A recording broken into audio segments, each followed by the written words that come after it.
Bigger and more immediate than the threat of global warming, they say. Earth's magnetic field, which acts as our protective shield in space, has a hole in it. And that could put a lot of our earthly functions at risk. Dr. Michio Kaku, professor and author of the book Physics of the Impossible, is back with us. Professor, how are you? And good morning to you. Glad to be on the show.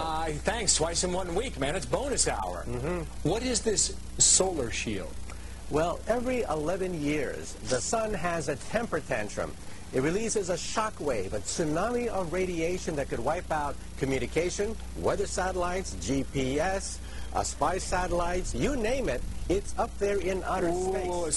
So you're saying that my BlackBerry won't work? The internet, Foxx, television, cable, satellite TV, all of it could get wiped out around 2012. That's when we have the peak of the sunspot cycle. That's when the sun's magnetic field flips. North Pole and South Pole flip, releasing a shock wave of radiation, which will then hit the Earth minutes later, potentially wiping out a good chunk of our satellite communications. We're watching it very carefully now. Well, Doc, this happens how often, you say? Every 11 years. Well, However, why an 11-year cycle? It takes 11 years for the magnetic field of the sun to build up enough intensity to begin the flip process, because it slowly revolves in a circle. It's like winding up the windings of a clock. If you wind up the mainspring of a clock too much, it boing, comes out of control. Same thing with the sun's magnetic field. It literally flips every 11 years, releasing a shock wave of radiation. And that means we have to start to think about reinforcing our satellites, building redundant systems, because it means that GPS, the power grid, weather satellites, communication satellites, satellite television, all of that could get disrupted, peaking around 2012. So your point is we can't do anything about it in space, but we can do something back here on Earth. That's right. But backup systems, are companies really doing that? Well, they're going to have to do it because, see, we scientists made a mistake. We thought that the next cycle was going to be quiet. Well, some of our data was off by a factor of 20, and that's why we're issuing this alert now. We made a mistake. The next cycle, peaking around 2012, will be much more serious than we previously thought. Now, in the past, we dodged the bullet because we didn't have that many satellites up there 11, 22 years ago. Back in 1990, we didn't have that many space satellites. Well, that makes sense to me. But, you know, I'm listening to you talk, I'm thinking, why 2K?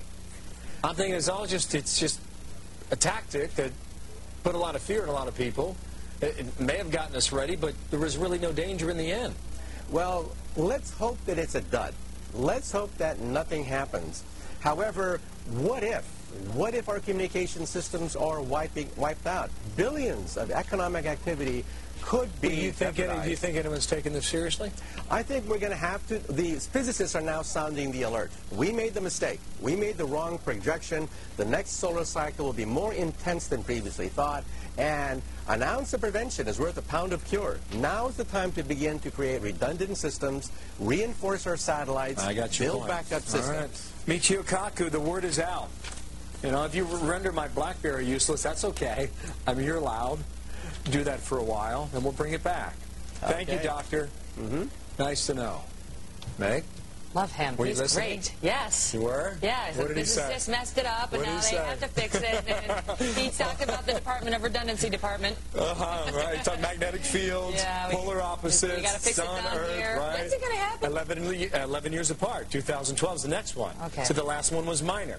So the scientists are to blame for that because they underestimated the power. And they think this time it could be the big one. I think he is the most understandable physicist I've ever had the pleasure of listening to. Am I wrong? Do you guys love him? I think we should make him a Foxx contributor. I've just decided it.